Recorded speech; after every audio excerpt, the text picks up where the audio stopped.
warahmatullahi wabarakatuh. Assalamualaikum warahmatullahi wabarakatuh.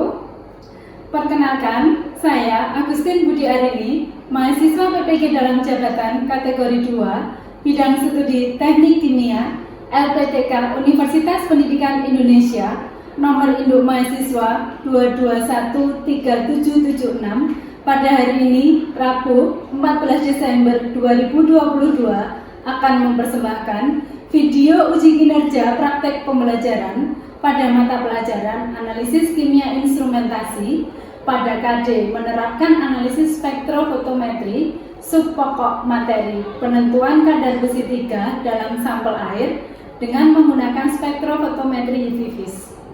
Terima kasih, selamat menyaksikan. Assalamualaikum warahmatullahi wabarakatuh. Waalaikumsalam warahmatullahi wabarakatuh. Gimana kabarnya hari ini? Alhamdulillah baik. Ada yang kurang sehat? Tetap semangat jaga kesehatan ya anak. Baiklah, sebelum kita mulai pelajaran pada siang hari ini, marilah kita berdoa terlebih dahulu. Ketua kelas silakan dipimpin doa. Duduk siap, gerak. Sebelum memulai kegiatan pada hari ini, mari kita berdoa bersama-sama terlebih dahulu. Berdoa, mulai. Berdoa selesai. Baik, Ibu cek dulu kehadirannya. Yang minggu, Linda, Mustika Indi, Naisha Ayu, Nova Pratama, Nuzulul Wahyu, Hadir. Pina Tri Ayu. Alhamdulillah semuanya hari ini sudah hadir. Selanjutnya kalian mengisi pretest terlebih dahulu ya. Silakan masuk ke joinmyquiz.com, kemudian masukkan kodenya di 179749. Yuk gabung ke kuisis yuk.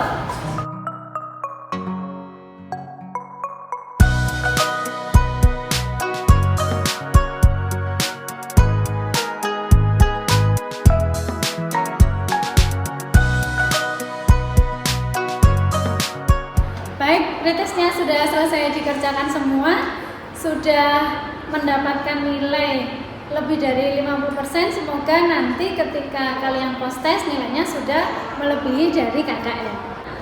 Ibu mau mereview lagi apa yang sudah kita pelajari pada minggu kemarin, yaitu tentang prinsip spektrofotometri UV-Vis. Nah, ada yang bisa menjawab apa prinsip dari spektrofotometri UV-Vis berdasarkan hukum Lambert-Witt? Silakan yang bisa angkat tangan. Prinsipnya yaitu jika cahaya monokromatis melalui suatu media, maka cahaya tersebut ada yang diserap, dipantulkan, dan dipancarkan. Sekarang Ibu ingin memberikan penjelasan dari apa yang sudah teman-teman kalian jawab tadi. Yang pertama mengenai prinsip spektrofotometri, yaitu jika cahaya monokromatis melalui suatu media, maka cahaya tersebut mempunyai 3 kemungkinan. Yang pertama, cahaya tersebut sebagian diserap, kemudian sebagian dipantulkan, dan sebagian lagi dipancarkan. Sesuai dengan apa yang sudah Ibu sampaikan minggu kemarin, hari ini kita akan belajar atau kita akan praktikum menentukan kadar besi 3 atau Fe3+ yang ada di dalam air dengan menggunakan metode spektrofotometri UV-Vis. Apa sih tujuan pembelajarannya? Apa sih yang kita inginkan atau yang kita harapkan pada kegiatan praktikum pada siang hari ini, yaitu peserta didik mampu menerapkan analisis spektrofotometri UV-Vis pada praktikum penentuan kadar besi 3 atau Fe3+ yang ada di dalam sampel air melalui model pembelajaran problem based learning dengan menggunakan pendekatan saintifik dengan metode praktikum melalui diskusi kelompok dan presentasi untuk menumbuhkan perilaku yang rapi, teliti, cermat, dan disiplin, serta melatih keterampilan berpikir kritis, berpikir kreatif, kolaborasi, dan komunikasi peserta didik secara lisan. Kenapa sih kita harus belajar spektrofotometri? Nah, kalian sebagai seorang analis tentunya selain bisa melakukan analisis secara titrimetri, grafimetri, tidak kalah penting adalah belajar mengenai spektrofotometri. Nah, seorang analis dituntut untuk mampu menentukan berapa kadar analit yang ada di dalam sampel, salah satunya bisa dengan menggunakan spektrofotometri UV vis. Untuk kegiatan praktikum hari ini, yaitu yang pertama, kalian nanti kan diskusi mengerjakan LKPD. Nah, kemudian nanti dari LKPD-nya itu kalian kerjakan melalui kegiatan praktikum untuk menentukan kadar besinya. Nanti setelah semuanya selesai, kalian membuat laporan di dalam Canva, kemudian hasil laporannya dipresentasikan di depan kelas. Untuk praktikum kali ini, Ibu sudah membagi kalian menjadi 4 kelompok. Kelompok pertama ada Laras, Linda, Mabella, Marciela, dan juga Mayang. Kelompok 2-nya ada Abda, Ilham, Mustika, Mutiara, Nabila. Kelompok 3-nya ada Nadila, Nana, Nanda, Naswa, Naisa.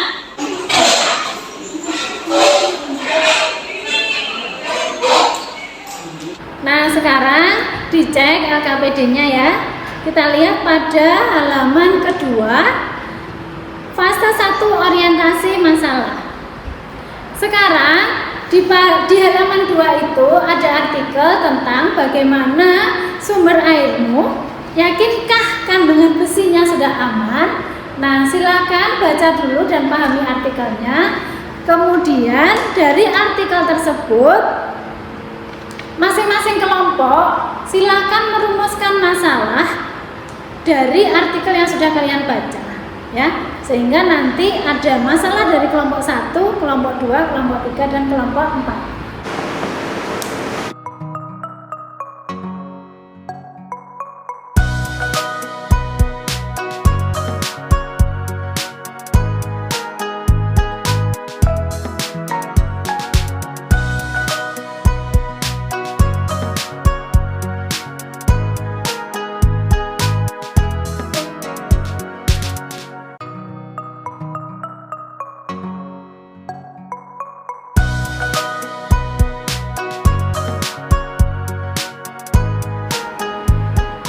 Sudah?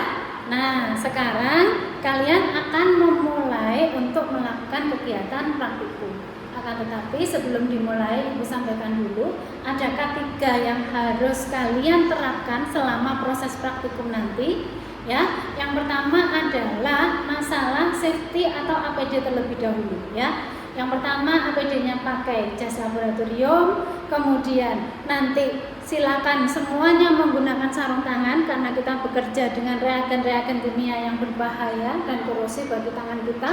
Kemudian nanti kalian akan bekerja dengan HCl 1:1, ya. Nah, di mana dia adalah merupakan salah satu asam kuat. Nah, karena asam kuat, maka nanti proses pembuatannya juga harus di almari asam. Jangan lupa blowernya dipastikan nyala, kemudian lampunya juga dipastikan nyala, ya. Nah, kemudian pada saat pembuatan larutan induk ferroamonium sulfatnya, kalian nanti juga akan menggunakan hot plate, ya. Dipastikan hot plate-nya itu kabelnya tidak menyentuh plat keramiknya. Karena apa? Kalau menyentuh plat keramiknya, nanti kabelnya bisa meleleh, dia bisa terkelupas sehingga rawan untuk terjadi kebakaran.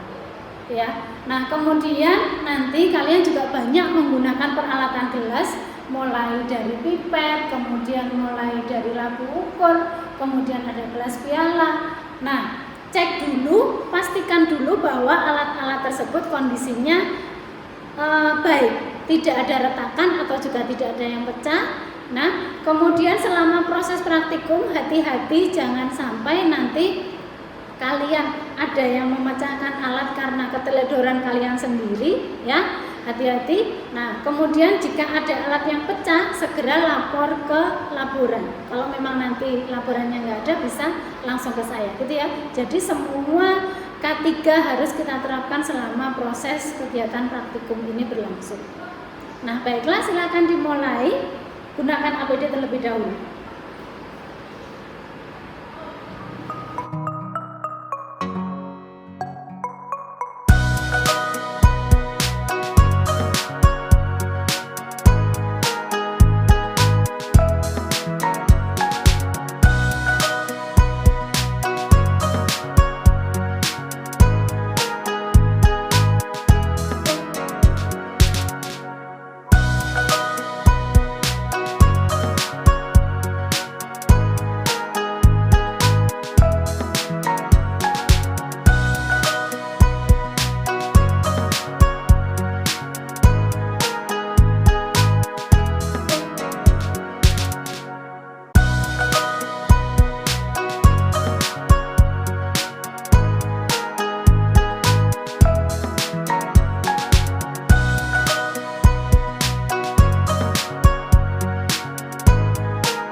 sudah selesai praktikum, sekarang waktunya kalian akan menyajikan hasil dari apa yang sudah kalian kerjakan. Nah, sekarang siapa yang akan presentasi? Kita lihat dari wheel of name-nya. Ibu buat aja. Oke, kita lihat ya. Kelompok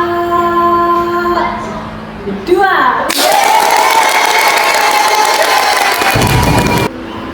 Assalamualaikum warahmatullahi wabarakatuh. Waalaikumsalam warahmatullahi wabarakatuh. Kami dari kelompok 2 akan mempresentasikan laporan hasil penentuan kadar NP3 dalam sampel air secara spektrofotometri UV-Vis.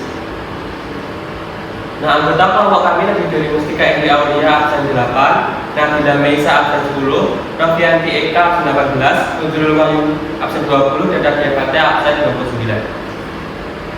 Dan rumusan masalah yang sesuai disepakati yaitu bagaimana cara mengetahui kadar besi 3 pada air dengan menggunakan metode spektrofotometri UV-Vis.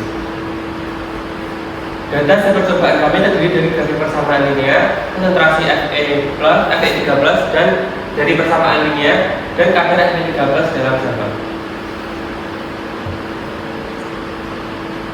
Grafik persamaan linear atau kekalibrasi yang kita dapatkan bernilai 0,9962 dengan persamaan Y sama dengan 0,2779X dikurangi 0,2405. Dan dari perhitungan yang sudah kami lakukan, konsentrasi Fe3+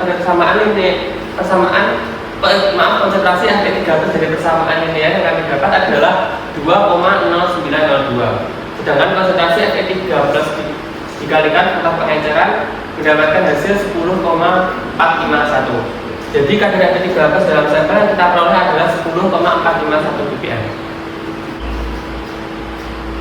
Sehingga didapatkan kesimpulan yaitu berdasarkan hasil praktikum yang telah dilakukan, maka dapat disimpulkan nilai absorban dari Fe3+ pada panjang gelombang maksimum 470 nanometer untuk larutan Fe3+ sebesar 10,451 ppm. Sekian presentasi dari kami. Jika dari kelompok lain ada pertanyaan, dipersilakan. Assalamualaikum warahmatullahi wabarakatuh. Waalaikumsalam warahmatullahi wabarakatuh. Kami dari kelompok 1 akan mempresentasikan laporan hasil dari Fe3 dan sampel air dengan metode air secara spektrofotometri UV-Vis dengan anggota kelompok Lastia Belum, Lastia Belum, Salamita, satu Linda Susmita Sari,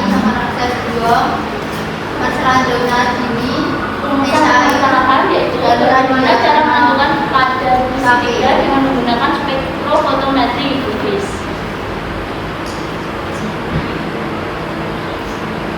Rumusan masalah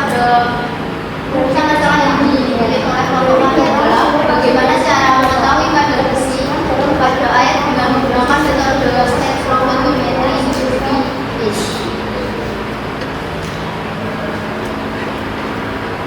Data hasil percobaan adalah 1. Grafik persamaan linear, 2. Konsentrasi Fe+ dari persamaan linear, 3. Kadar Fe3+ dalam sampel. Persamaan grafik linear terkalibrasi. Dari data nilai absorbansi yang dapat dikonversikan dalam grafik terkalibrasi sehingga didapat persamaan linear Y sama dengan 0,033 dapat 0,025 X didapatkan 0,99.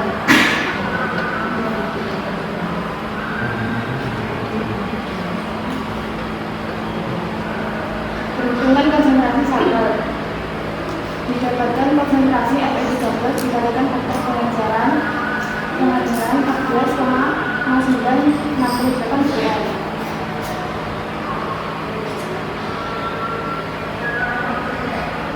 Pembalasan. 1. Fungsi HF3 untuk memberi suasana asal. 2. Fungsi dari KM4 untuk mengoksidasi Fe3+ menjadi Fe3+. 3. Dalam keadaan dasar, larutan besi tidak berwarna sehingga perlu ditambahkan KCN agar membentuk kompleks larutan berwarna. 4. Besi ini dalam suasana asam akan bereaksi dengan KSCN menghasilkan senyawa kompleks Fe atau SCN3 yang berwarna merah yang diukur pada panjang gelombang maksimum Fe yaitu pada 475 nm. Untuk menganalisis besi ini digunakan alat spektrofotometer genesis. Pada spektrofotometer ini menggunakan sinar visible atau tampak atau dalam kurung 380 nm sampai 780 nm sehingga larutan yang diukur harus berwarna. 5. Pada analisis besi ini, larutan dibuat berwarna dengan mengoksidasi Fe12 menjadi Fe13 karena penambahan KMnO4 ion Fe3 dari sampel dan ion Fe3 dari hasil oksidasi dari Fe12 akan diukur konsentrasinya. Ion-ion Fe13 ini membentuk senyawa kompleks dengan KSCN sehingga konsentrasi Fe total dapat terukur. Penentuan konsentrasi besi dari sampel dapat ditentukan dengan menginterpolasikan ke dalam kurva kalibrasi besi. 6. Suatu larutan dijadikan sebagai reaksi harus memenuhi beberapa persyaratan. KSCN merupakan reaksi warna sebab 1. Reaksinya dengan zat yang dianalisis yaitu besi atau Fe selektif dan sensitif yaitu membentuk kompleks besi 3 tiosianat yang berwarna merah bata. 2. Warna yang ditimbulkan yaitu merah bata stabil untuk jangka waktu yang lama sehingga serapannya tidak berubah-ubah hingga akhir analis. 3. Tidak membentuk warna dengan zat-zat lain yaitu ion H+, Ca- dan NO3 yang ada di dalam larutan.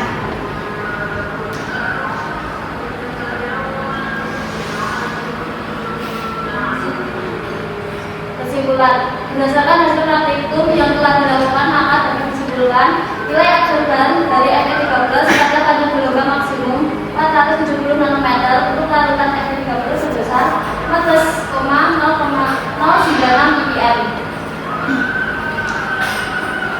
Sekian presentasi dari kelompok kami.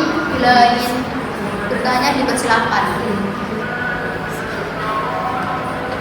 Izin bertanya, apa kesulitan saat melakukan praktikum penerapan dari besi metode spektrofotometri IPIS?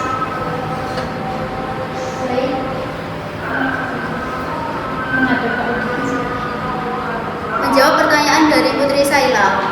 Kesulitan kelompok kami dalam mengukur konsentrasi analit yaitu adanya serapan oleh pelarut dapat diatasi dengan penggunaan blanko. Sekian, terima kasih. Sekian dari kelompok kami. Bila ada salah-salah kata, mohon dimaafkan. Wassalamualaikum warahmatullahi wabarakatuh.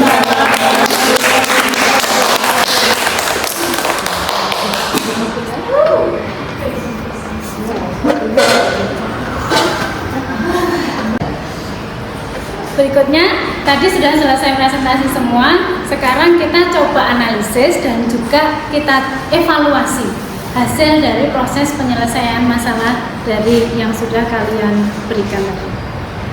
Baik, siapa yang ingin menyampaikan? Kira-kira hal-hal apa saja yang menyebabkan terjadinya perbedaan dari konsentrasi yang diperoleh ataupun R-nya dari kelompok 3 yang paling kecil? Baik, silakan. Siapa yang mau menjawab? Kira-kira apa saja yang bisa menyebabkan? Oke, Nuzul silakan. Nah, jadi perbedaan hasil ini bisa disebabkan karena satu, pembacaan skala yang berbeda-beda dari setiap rakitan. Nah, yang kedua, ada proses di mana pengeluaran cairan dari pipet yang tidak habis atau masih ada yang tertinggal. Oke. Baik, Nuzul sudah bisa mengevaluasi dari apa yang sudah dikerjakan. Dari kelompok lain, ada yang mau menyampaikan? Nah, dari hasilnya, ya kan? Tadi kelompok 1, R-nya diperoleh 0,9961. Kemudian konsentrasi sampel Fe13-nya diperoleh 15,5329 ppm. Sedangkan pada kelompok 2, R-nya diperoleh 0,0 kemudian konsentrasinya 10,451 ppm, kelompok 3-nya 0,9704 dengan konsentrasi 16,204 ppm, kelompok 4-nya ada R-nya 0,999 dengan konsentrasi 14,096. Nah, kita coba lihat di sini. Ternyata R-nya yang paling bagus dari kelompok berapa? Kelompok 4. Kelompok 4. Nah, R-nya mendekati 1, hampir valid sekali.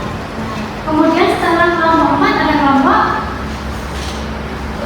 Kelompok 2 ya. Kelompok 2 dilanjutkan dengan kelompok 1, kemudian kelompok 3 0,9704. Nah, kita lihat konsentrasinya kelompok 4 14. Kemudian kita lihat konsentrasi yang paling tinggi ada di kelompok 3, kemudian kelompok 1, kelompok 4 sama kelompok 2. Nah, jadi pada sampelnya itu konsentrasi yang kami buat itu adalah 10 ppm. Nah, berarti dari data ini yang paling akurat hasilnya diperoleh oleh kelompok 2. Kita berikan.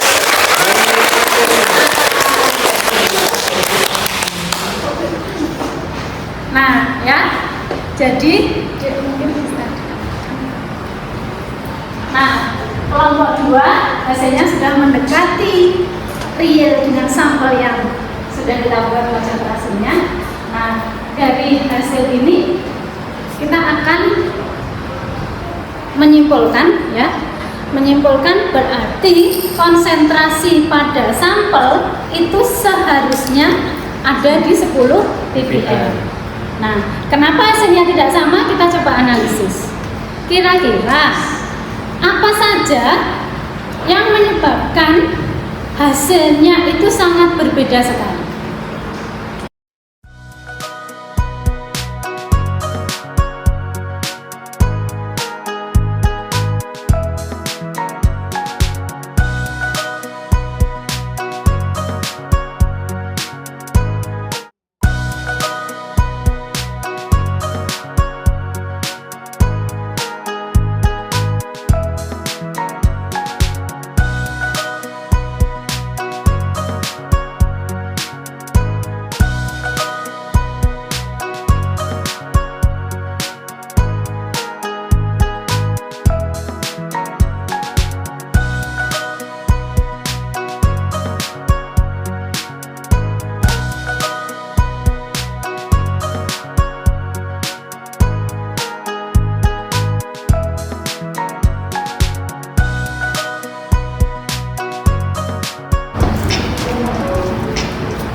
85, Nesya sudah 85, Nia 71. Berarti sudah melebihi KKN semuanya ya.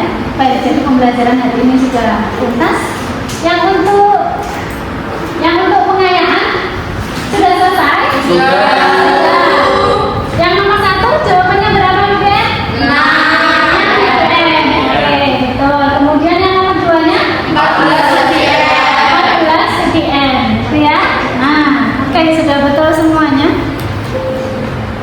Yang saya pahami adalah bagaimana kadar besi 3 dapat diketahui dengan menggunakan spektrofotometri UV vis dengan menggunakan kalium tiosianat. Jadi, jangan pernah berhenti belajar dan berkarya. Walaupun untuk bisa membuahkan sebuah karya, walaupun untuk mencapai sebuah kesuksesan itu harus diraih dengan usaha yang tidak mudah, usaha yang tidak gampang. Ya memang harus bercapek-capek sekarang, ya harus bercapek-capek. Karena kan kita nggak tahu kedepannya di masa yang akan datang. Baiklah, pembelajaran hari ini sudah selesai. Untuk mengakhirinya, silakan ketua kelas dipimpin doa terlebih dahulu. Di tempat duduk saya, Mbak. Sebelum kita belajar pada hari ini, mari kita berdoa bersama-sama terlebih dahulu. Berdoa pula.